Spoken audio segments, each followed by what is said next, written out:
নমস্কার, আপনারা দেখছেন সংকেত মিডিয়া, সোজা কথা সহজভাবে। হাওড়ায় পরিবর্তন যাত্রায় অংশ নিলেন বিজেপির রাজ্য সভাপতি এবং রাজ্যসভার সাংসদ শ্রমিক ভট্টাচার্য। আজ তিনি রথে চেপে নেতাজি সুভাষ রোড ও হাওড়া ময়দান হয়ে হাওড়ার স্টেশনের কাছে আসেন। এদিন তিনি ধর্মতলায় মুখ্যমন্ত্রীর ধর্ণা এবং এসআইআর এর নাম বাতিল নিয়ে তৃণমূলকে তীব্র কটাক্ষ করেন।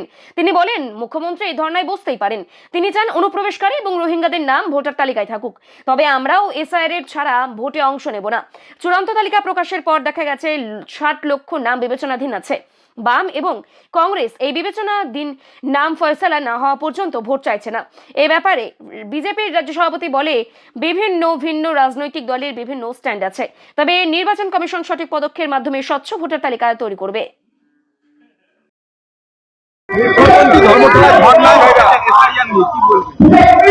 মুখ্যমন্ত্রী তো ধর্নায় আগেও বসেছিলেন। মুখ্যমন্ত্রী ধর্নায় বসতে পারেন, মুখ্যমন্ত্রী দিল্লি যেতে পারেন, আরেকবার সুপ্রিম কোর্টে যেতে পারেন, মুখ্যমন্ত্রী ম্যারাথন দৌড়ে অংশগ্রহণ করতে পারেন, তারপরেও এসআইআর হবে।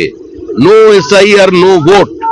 বাংলাদেশ পশ্চিমবঙ্গের ভোটার লিস্ট থেকে বাংলাদেশি জামাতিদের, রোহিঙ্গাদের নাম বাদ দিতে হবে। যারা মৃত ভোটারদের মায়া কাটিয়ে এখনো উঠতে পারেননি, তাদের রেখে যেতে চাইছেন। যারা ভুয়ো ভোটারকে রাখতে চাইছেন, তাদের নিয়ে নির্বাচন হবে না। মুখ্যমন্ত্রীর ঘোষিত এজেন্ডা মানুষের জানা, আমাদের এজেন্ডাও মানুষ জানেন। ডিটেক্ট, ডিলিট এন্ড রিপোর্ট, আমরা সেখানেই আছি। 60 লক্ষ বিবেচনাধীন আছে। 60 লক্ষ বাম এবং কংগ্রেস বলছে এটা ফয়সলা না করলে ভোট করতে দেবো না, কি বলবেন? দেখুন, প্রত্যেক রাজনৈতিক দলের অধিকারও আছে কথা বলার। আমরাও তো বলছি নো এসআইআর নো ভোট। এই যে হাওড়ার বিভিন্ন জায়গায় আমাদের বিএলএ-2রা আক্রান্ত হয়েছেন, বিএলওদের দিয়ে পরিকল্পিতভাবে জেনুইন ভোটারের উপর প্রশ্নচিহ্ন লাগিয়ে আজকে তাদের নাম বাদ দিয়ে তাদের লাইনে দাঁড় করিয়েছে। এটা তৃণমূলী চক্রান্ত।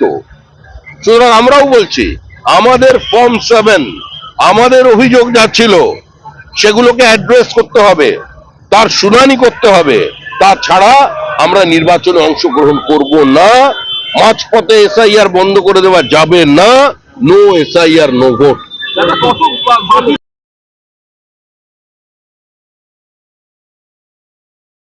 Subscribe our channel. Press the bell icon.